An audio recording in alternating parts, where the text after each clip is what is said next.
ભાગ્યશાળીઓ હંમેશા સાચા માતા પિતા બનો, સારા માતા પિતા નહીં. અમારી તારો સિદ્ધાણમાં વિજાયાનો નમલે સવ સાવનો મેસો પંચનો મુખારો સવ પાવપણાશ્ર મંગલાન છે સભ્ય શ્રી વરમ હવે મંગલમ. ભાગ્યશાળીઓ, જો તમે પોતાના સંતાનોને સુસંસ્કાર આપશો તો ભવિષ્યમાં પોતે કઈ રીતે જીવન જીવવું એ સમજી શકશે.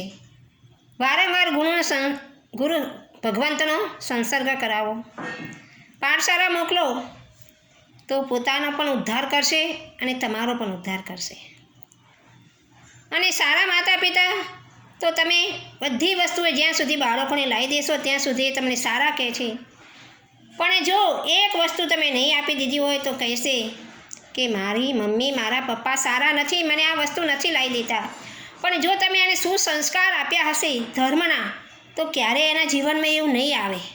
એટલે ભાગ્યશાળીઓ હંમેશા સારા નહીં પણ સાચા માતા પિતા બનજો. જૈન શાસન કહે છે જે માતા પિતા સાચા નથી એ બાળકોના દુશ્મન છે પણ માતા પિતા નથી. તો હે ભાગ્યશાળીઓ, તમે પણ દુશ્મન ના બનતા અને પોતાના સંતાનોને સારા સંસ્કાર આપી અને સ્વ અને પરનું કલ્યાણ કરે એવું કરજો. ભાગ્યશાળીઓ, કંઈ શાસ્ત્ર વિરુદ્ધ બોલાવ્યું હોય તો મન વચ્ચેને કાયાથી મિચ્છામી દુક્કડમ.